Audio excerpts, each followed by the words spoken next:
You used it? I was standing in the kitchen with my bank app open, hands trembling, staring at a balance that made no sense. 0. My savings account was empty. My name's Sasha, and I'd spent 2 years waitressing double shifts and skipping meals to save for one thing: surgery. A laparoscopic procedure to treat endometriosis. Not cosmetic. Not optional.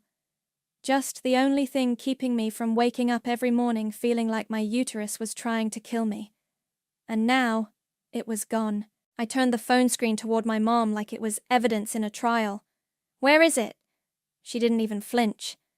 Just kept stirring her stupid chamomile tea like we were talking about the weather.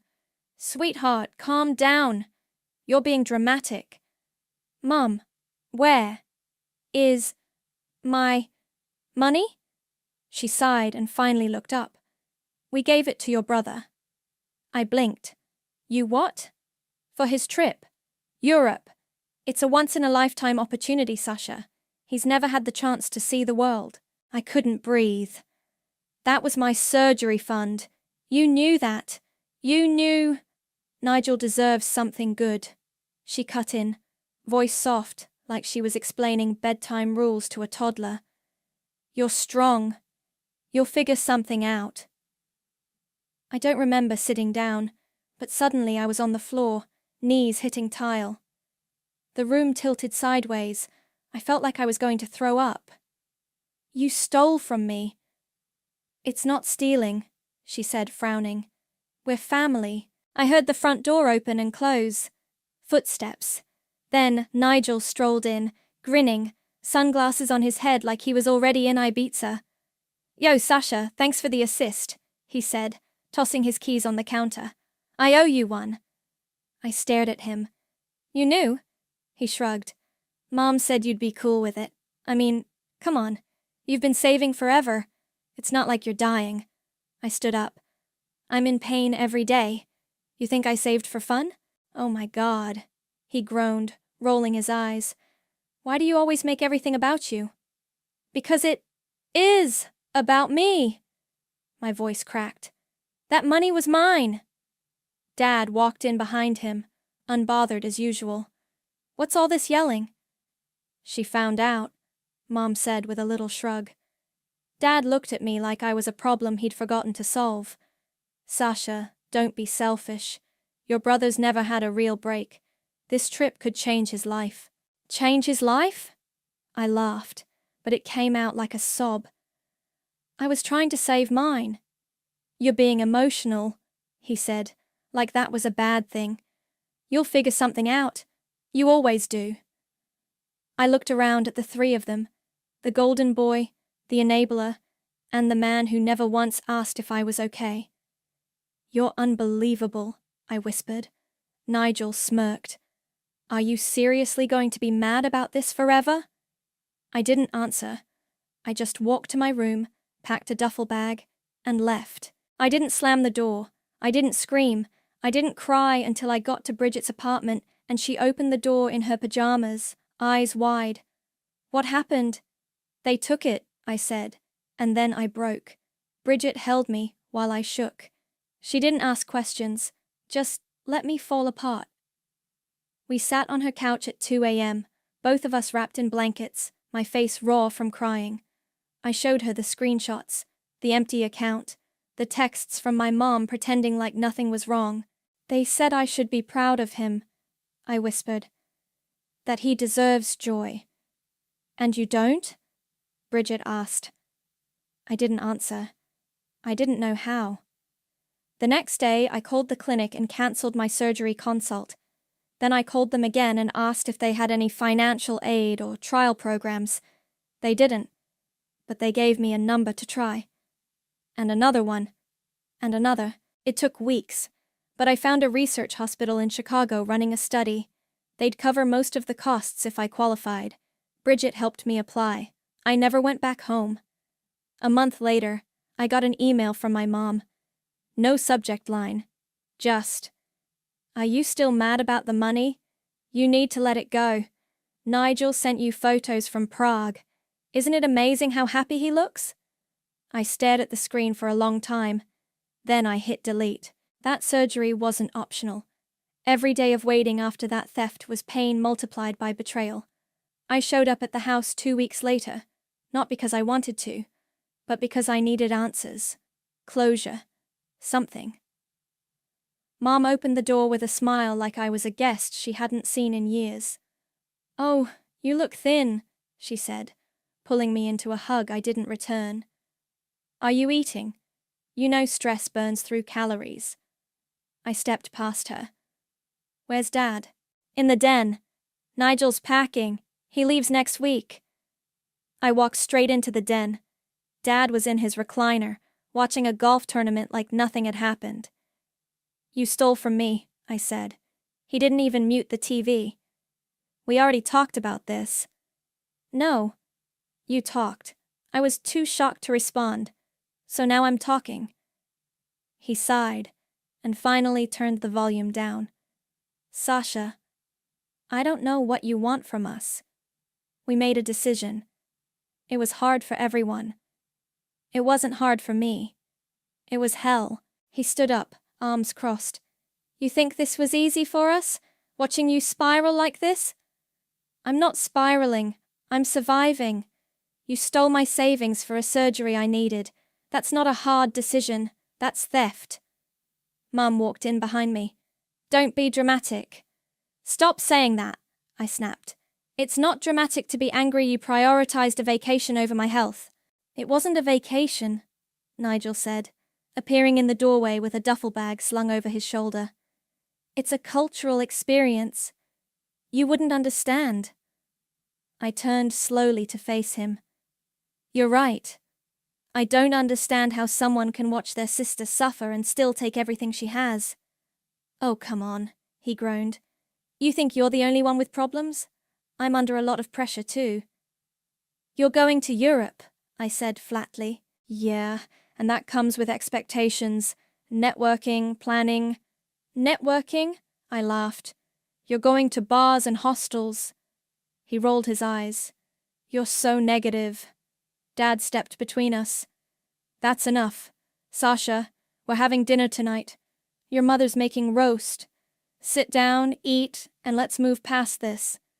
"No," I said. "I'm not staying."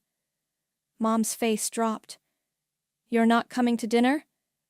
"I'm not staying in this house another minute." She blinked. "But it's family dinner." "You're not my family." Her mouth opened, but no words came out. Dad's jaw tightened. "If you're going to bring this kind of energy into our home, maybe it's better you don't come around." I nodded slowly. "Thanks for the clarity." I turned and walked out. No tears this time, no shaking. Just a quiet, pulsing rage that settled in my chest like a second heartbeat. Bridget was waiting in the car. She looked at me as I slid into the passenger seat. "Well?" "They told me I bring negative energy." She snorted. "That's rich." I stared out the window. "I'm done with them." "Good," she said. "Now, let's get you that surgery." It took 3 months to get into the trial program. I had to fly to Chicago twice for evaluations. I stayed with a friend of Bridget's cousin to save money. I worked nights at a diner and days at a medical office doing admin work. When the approval email came, I cried so hard I couldn't breathe. The surgery was rough. Recovery was worse. But I made it through. Bridget was there when I woke up, holding my hand. "You did it," she whispered. I nodded, tears leaking from the corners of my eyes. "Yeah, I did." Back at her apartment, I lay on the couch for days, too sore to move much. She brought me soup and pain meds and sat with me through the nightmares. One afternoon, my phone buzzed. From Mom. Subject: None. "Hope you're feeling better. Nigel sent a photo from Prague. He's having the time of his life. You should be happy for him. He always looked up to you." I showed Bridget. She read it, then looked at me. "You gonna respond?" I shook my head. I think I'm done responding. She smiled. Good. Let's block their emails. I hesitated. Then I hit the buttons. Block, block, block. It didn't erase what they did, but it gave me a little space to breathe. Weeks passed. I started walking more, eating better. I got a raise at the clinic and finally moved into a studio apartment. Tiny, but mine. Every now and then, I'd get a letter, handwritten. No return address, always from my mom. I never opened them. One day, Bridget came over with takeout and found me throwing them into a shoebox. You keeping those for a bonfire? She asked. Maybe, I said. She grinned. Let me know. I'll bring marshmallows. I smiled for the first time in a while. I wasn't healed, not yet. But I was healing, and I was nowhere near done. The first time I met Graham, I had stitches in my abdomen and a heating pad tucked under my shirt. Bridget had dragged me to a small get-together at her co-worker's place. I didn't want to go. I still moved like I was 90 and felt worse, but she insisted. Just come for an hour, she said, pushing a jacket into my arms. You've been cooped up for weeks. You need to remember what people sound like. So I went. I sat on a worn couch with a glass of ginger ale, mostly watching people talk. That's when he walked in, tall, clean-cut, wearing jeans that actually fit right and a navy sweater. He had this calm energy, like nothing could rattle him. He nodded at me as he passed, then doubled back. You okay? He asked. I blinked. What? You're sitting like someone stabbed you. I laughed, then winced. Close. Surgery. Ah, that explains the heating pad peeking out. I looked down. Damn, I thought I hit it. He smiled. You did better than most. We talked. Nothing deep, just light stuff. Books, music, the weird way people always end up in the kitchen at parties. He didn't ask what kind of surgery I had, didn't make a face when I said I'd been recovering for weeks, just nodded like it made sense. Before he left, he handed me a napkin with his number on it. Text me if you ever want to sit awkwardly on another couch and judge people's Spotify playlists. I didn't text him for 2 weeks. Then I did. Our first date was coffee. I told him about the surgery, about endometriosis, about how I'd lived with pain for years because no one took me seriously. He didn't interrupt, didn't try to fix it, just listened. You've been through hell, he said. I nodded. Yeah. And they took your savings? Every cent. He leaned back. That's not just cruel, that's calculated. I looked at him. You're not going to say something like, family's complicated? Nope, he said. Some people weaponize blood ties. Doesn't make it sacred. I stared at him for a second. Then I smiled. We started seeing each other more. Slowly. I wasn't in a rush. But he made it easy. He never pushed. Just showed up with takeout and asked how I was feeling. He'd walk with me when I was sore, cook when I was too tired. And once, when I had a breakdown over a medical bill, he just held me while I sobbed into his shirt. One night, we were sitting in my apartment eating pad thai on the floor when he asked, Do you ever think about confronting them? Every day, I said. What would you want to say? I paused. I don't want to say anything. I want them to feel it, the weight of what they did. I want them to regret it. He nodded. That's fair. I looked at him. You're a lawyer, right? He grinned. Yeah. Good, I said. I might need one someday. He raised his glass. Whenever you're ready. In the meantime, I kept building. I took on more hours at the clinic, got promoted to office manager, started a side hustle helping small practices set up billing systems, opened my first investment account with $500 and a lot of Googling. Graham helped me set up a spreadsheet to track my progress. I called it Rebuild Fund. Every holiday season, I got the same emails from my parents. Merry Christmas, sweetheart. Hope you're doing well. Nigel's in Amsterdam this year. So cultured. We miss you. I never responded. Bridget and I started our own traditions. Cheap wine, bad movies, and a pact to never spend a single holiday with people who made us feel small. One night, Graham and I were walking back from dinner when he stopped under a street lamp.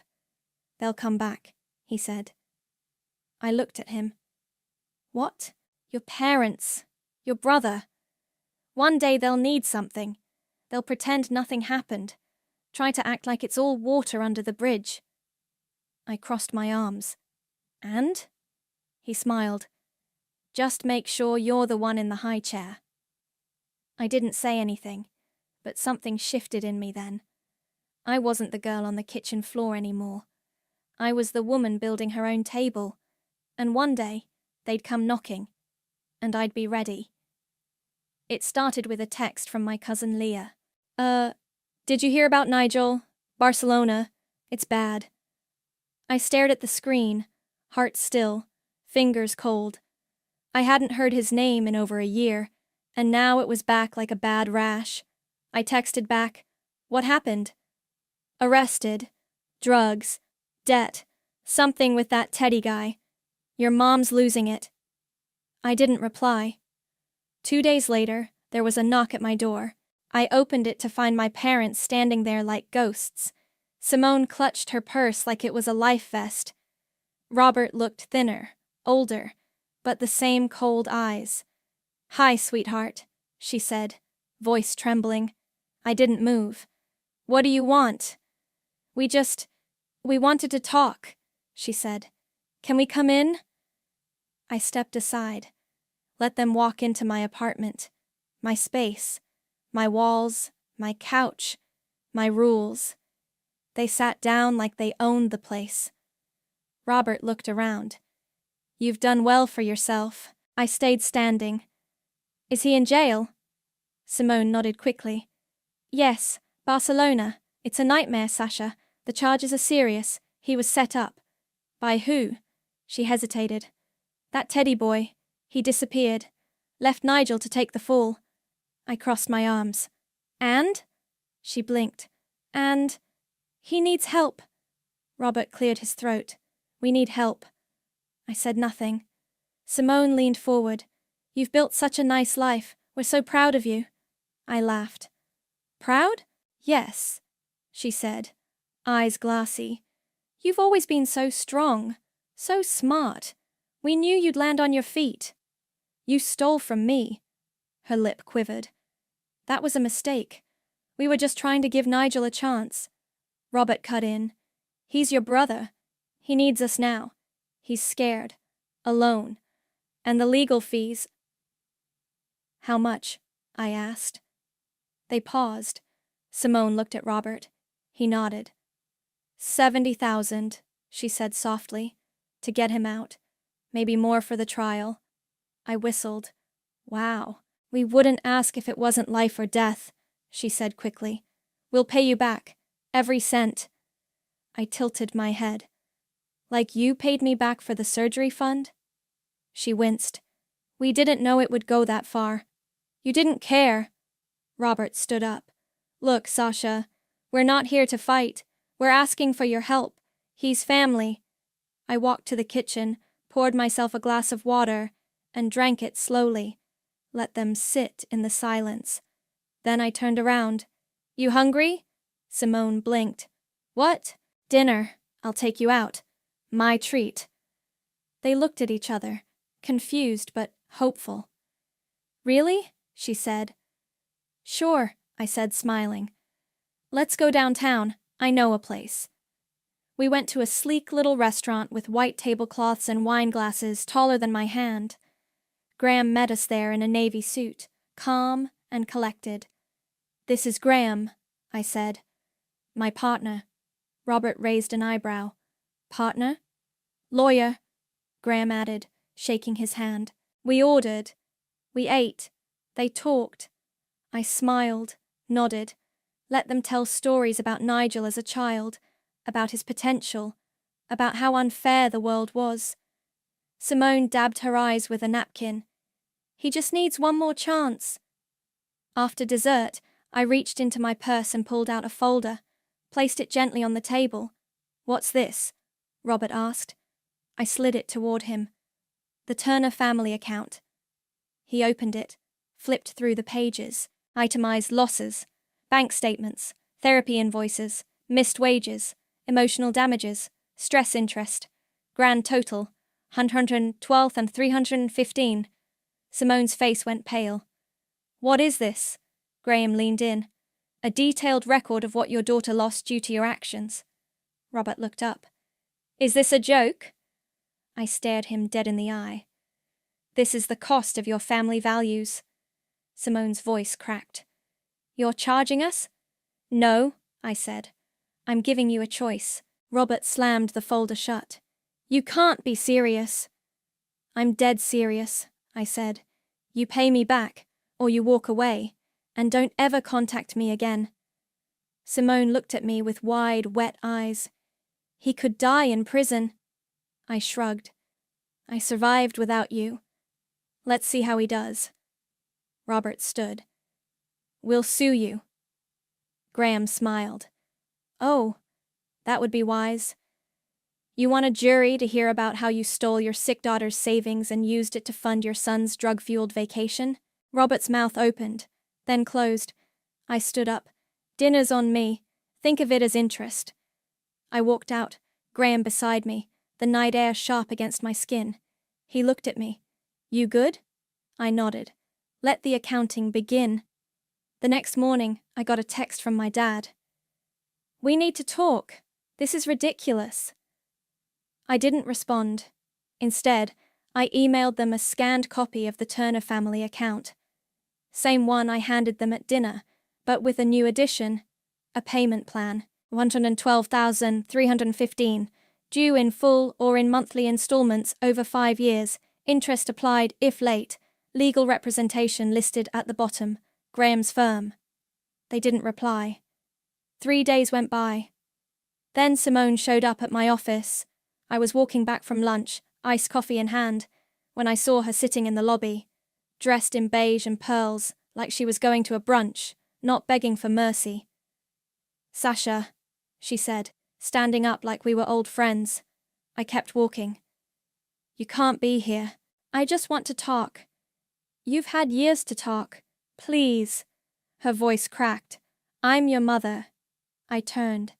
"No, you're the woman who told me I'd thank you one day for losing my savings." "That's not fair."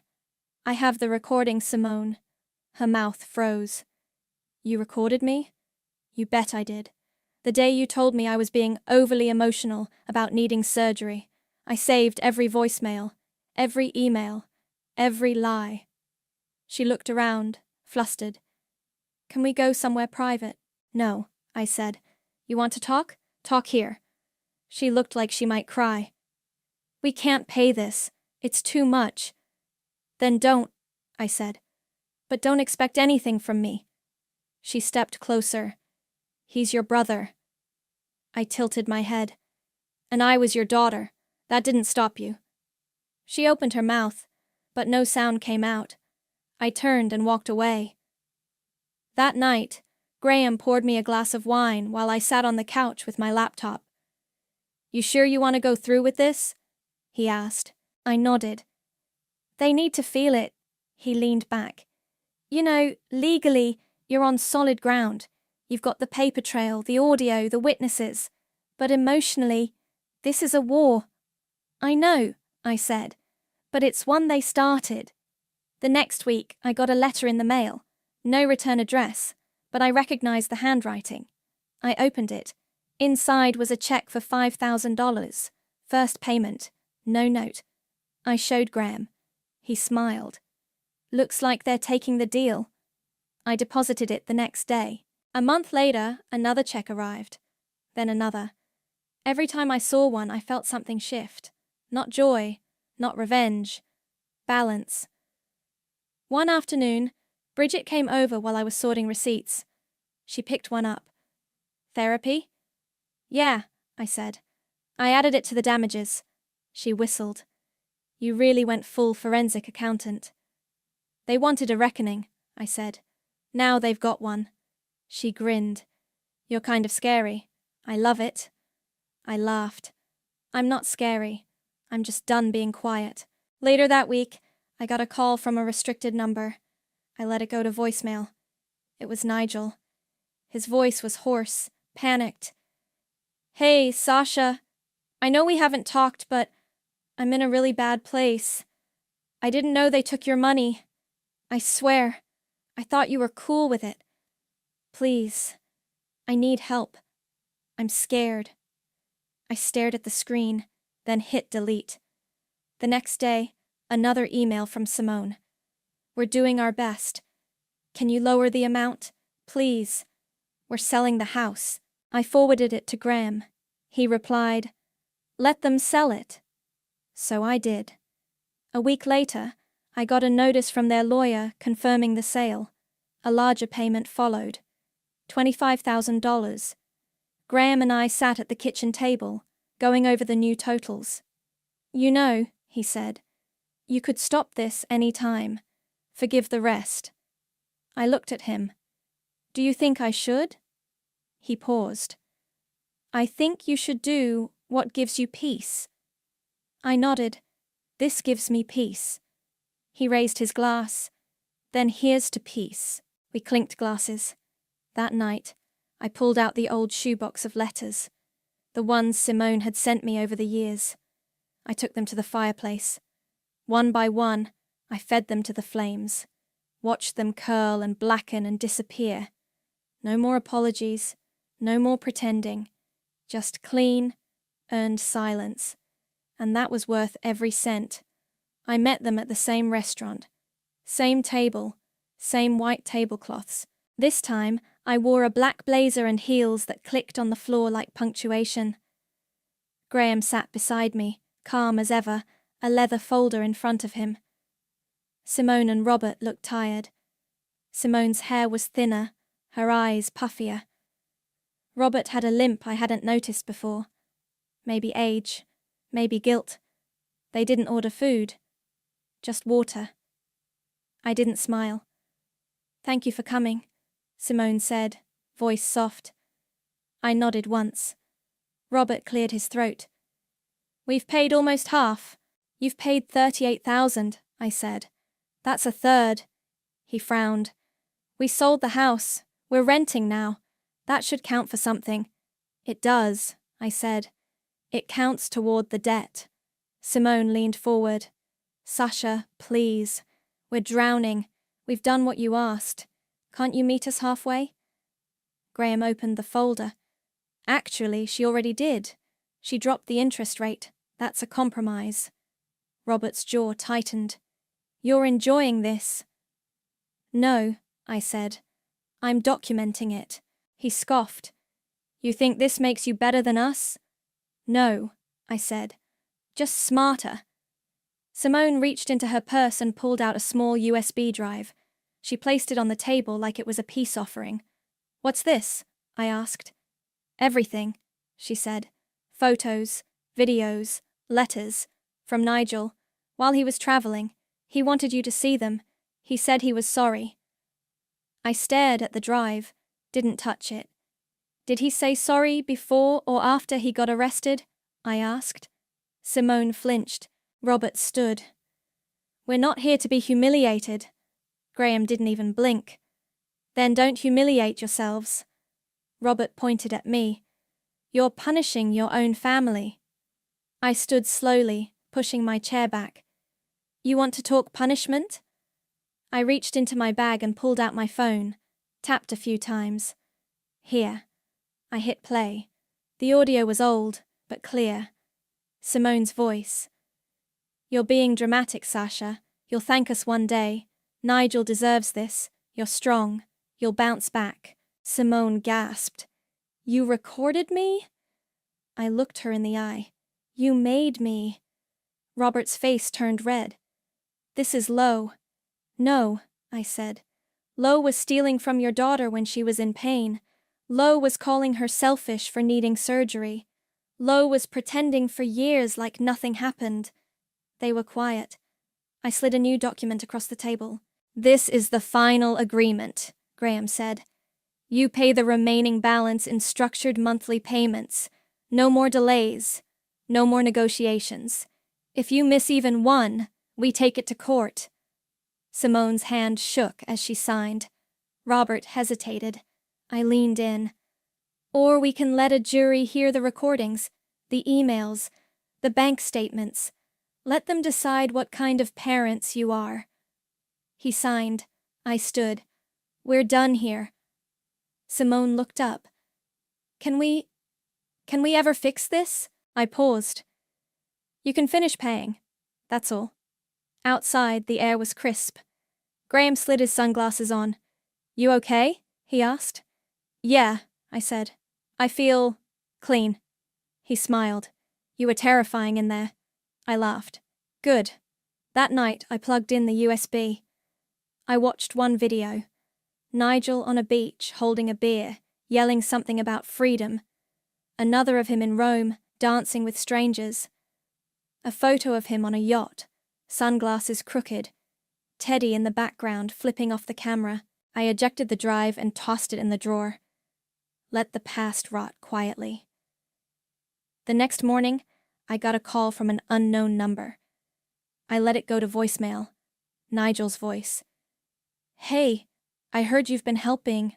I don't know what to say. I'm sorry. I was stupid. I didn't know how bad I hurt you. Please, write back. Anything. Please." I played it twice. Then I deleted it. Later that week, Graham and I stood in the kitchen, sipping coffee. "You think he'll change?" he asked. "No," I said. "You think they will?" "No." He nodded. "Then why bother?" I looked at him. "Because karma doesn't always come on its own. Sometimes you have to drive it there yourself." He raised his mug. "To karma." I clinked mine against his. "And spreadsheets." We laughed. And for the first time in years, I wasn't angry. I was free. The Barcelona prison smelled like bleach and sweat. I sat in a cold metal chair across from a glass partition, waiting. Then he walked in. Nigel, thinner, scruffier, his once slick hair now a greasy mess. He looked like someone had wrung him out and left him to dry in a cell. His eyes darted around until they landed on me. He froze. "Sasha?" His voice cracked through the phone on his side of the glass. I picked up mine. "Hi, Nigel." He stared at me like I was a ghost. "I didn't think you'd come," he said. I almost didn't. He swallowed hard. "You look different."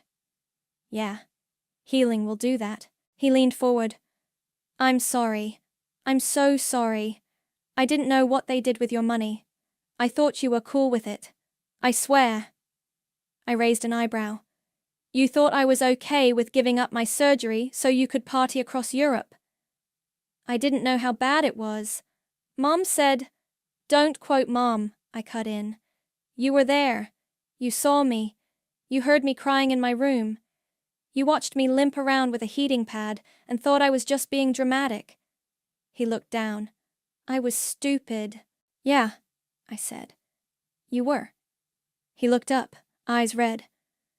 "I'm not asking for money. I know I don't deserve it. I needed to see you. I needed to say it to your face." I didn't say anything.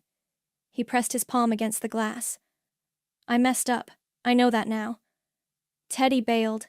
The drugs weren't even mine. I was just stupid enough to carry the bag. I've been here for months. No one visits. No one writes. I'm alone, Sasha." I looked at his hand, then back at his face. "I know what alone feels like," I said. "You taught me." He blinked. "I never wanted to hurt you." "You didn't care if you did." He wiped his nose with the back of his sleeve. "Please, I'm begging. Help me. Just talk to the lawyer. Maybe write a letter to the judge. Anything." I reached into my bag. He perked up. I pulled out a photo. It was me, 6 months after surgery, standing on a hiking trail, smiling, healthy, alive. I held it up to the glass. This is what I paid for, with my own damn money, after you all took everything. He stared at it. I earned my healing, I said. Now you get to earn yours. His voice cracked. You won't help me? I just did, I said. I came here. I let you speak. That's more than you ever gave me. He looked shattered. You're not the same person. I stood. Exactly. I walked away without looking back. Outside, the sun was blinding. Graham was waiting by the car, leaning against it with his arms crossed. How'd it go? He asked. I climbed in. 15 minutes, that's all I gave him. He nodded. Fair. We drove in silence for a while. The city passed by in a blur of stone buildings and narrow streets. You okay? He asked. Yeah, I said. I just needed him to see what I became. He reached over and squeezed my hand. He saw it. Trust me. That night, I sat on the hotel balcony, watching the lights flicker across the city.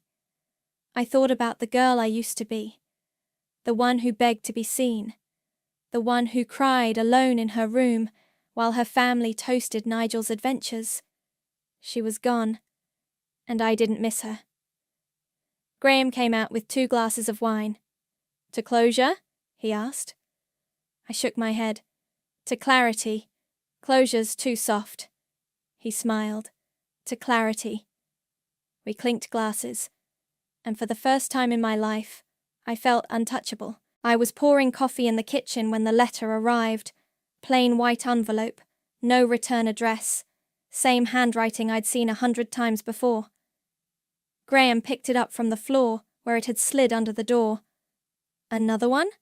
I nodded, drying my hands. Yep. He held it out. You gonna read it?